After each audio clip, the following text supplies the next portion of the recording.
Assalamualaikum warahmatullahi wabarakatuh. Selamat pagi semuanya. Semoga kita senantiasa dalam keadaan sehat. Dan alhamdulillah hari ini kita masih diberi kesempatan untuk melaksanakan proses pembelajaran secara daring. Hari ini kita akan mempelajari bab tentang dinamika perwujudan Pancasila sebagai dasar negara dan pandangan hidup bangsa. Bismillahirrahmanirrahim. Dinamika penerapan Pancasila dari masa ke masa. Dapat dilihat bahwa penerapan Pancasila dari masa ke masa itu berbeda-beda. Pada masa awal kemerdekaan, Pancasila di sini mendapat banyak sekali tantangan yang muncul dari berbagai pihak seperti Belanda dan masyarakat Indonesia sendiri. Pemberontakan pada masa ini muncul dengan upaya untuk menggantikan ideologi Pancasila. Kemudian pada tahun 1950 sendiri, Presiden berfungsi sebagai kepala negara, namun tanggung jawab pemerintahan berada pada di tangan Perdana Menteri. Atau bisa dikatakan pada masa itu Indonesia menganut sistem parlementer, di mana Presiden sebagai kepala negara dan Perdana Menteri sebagai kepala pemerintahan. Jadi pada masa itu penerapan Pancasila cenderung diarahkan sebagai ideologi liberal. Namun hal ini ternyata tidak menjamin sistem pemerintahan. Nah, meskipun begitu, pada masa ini juga bisa disebut dengan masa prestasi. Kenapa? Karena pada masa ini adalah masa pertama terciptanya pemilu di Indonesia. Kemudian setelah itu pada tahun 1955 sampai 1959 muncullah beberapa pemberontakan yang bertujuan untuk melepaskan diri dari NKRI.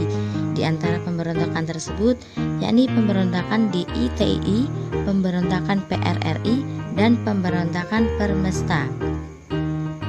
Selanjutnya, penerapan Pancasila pada masa Orde Lama.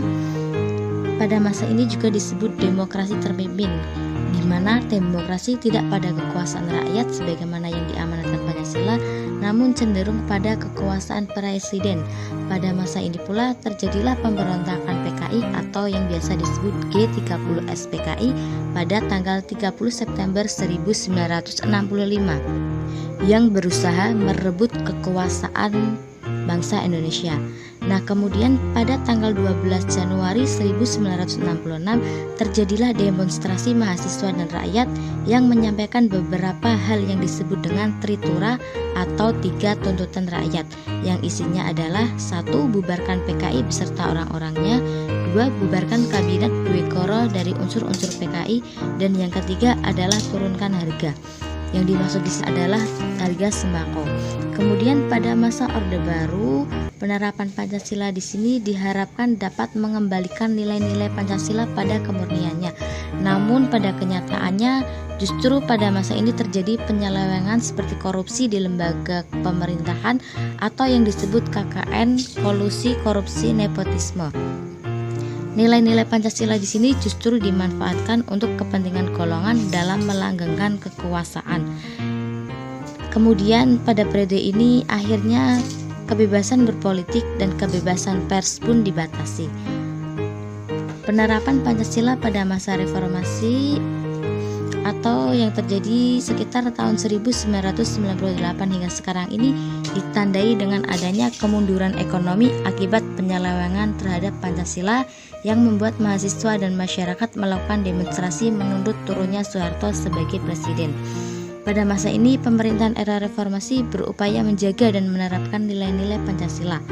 Namun pada masa ini pula muncul gerakan-gerakan yang merongrong kemurnian Pancasila seperti separatisme, radikalisme, dan terorisme. Di masa reformasi ini pula adanya keseriusan pemerintah untuk mempertahankan nilai-nilai Pancasila sebagai dasar negara sekaligus sebagai pandangan hidup bangsa. Nah, selanjutnya kita akan mempelajari nilai-nilai Panca sesuai perkembangan zaman.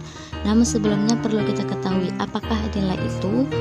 Nilai berasal dari bahasa Latin yaitu valere yang berarti kuat, baik, berharga. Jadi nilai adalah sesuatu yang baik atau berharga. Nota negara membagi nilai menjadi 3, yakni nilai material, nilai vital, dan nilai kerohanian. Kemudian ideologi berasal dari kata idios dan logos. Idios artinya gagasan, konsep, cita-cita, dan logos artinya ilmu. Secara harfiah, ideologi merupakan ilmu tentang pengertian dan konsep atau gagasan.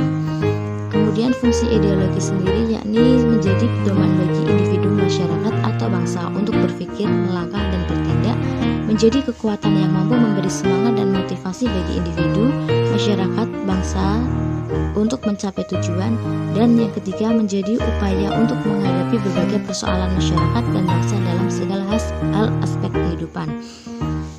Sifat-sifat ideologi sendiri yakni ada ideologi terbuka dan yang kedua ada ideologi tertutup. Pancasila sendiri menganut ideologi terbuka karena Pancasila ini bersifat aktual, dinamis, antisipatis, dan menyesuaikan dengan perkembangan zaman, pengetahuan, dan teknologi serta dinamika perkembangan aspirasi masyarakat. Jadi Pancasila di sini tidak menerima semua hal yang bertentangan, namun Pancasila memfilter mana yang sesuai dengan budaya kita dan mana yang tidak sesuai. Nilai-nilai Pancasila yang terkandung dalam ideologi terbuka sendiri ada nilai dasar, yakni nilai ketuhanan, nilai kemanusiaan, nilai persatuan, nilai kerakyatan, dan nilai keadilan. Dan yang kedua ada nilai instrumental, yakni penjabaran dari nilai-nilai dasar. Dan yang ketiga adalah nilai praksis, yaitu realisasi dari nilai instrumental berdasarkan suatu pengalaman nyata dalam kehidupan bermasyarakat, berbangsa, dan bernegara. Kemudian sebagai ideologi terbuka secara struktural, Pancasila memiliki beberapa dimensi. Yang pertama ada dimensi idealistis, ada dimensi normatif, dan yang ketiga ada dimensi realistis. Setelah kita memahami apa itu nilai, kita akan membahas tentang perwujudan Pancasila dalam berbagai bidang kehidupan. Perwujudan nilai-nilai Pancasila dalam berbagai bidang kehidupan sendiri, yang pertama ada bidang partai politik. Ini dapat dilihat dari berbagai hal seperti lembaga negara, hukum, dan sistem demokrasi di Indonesia.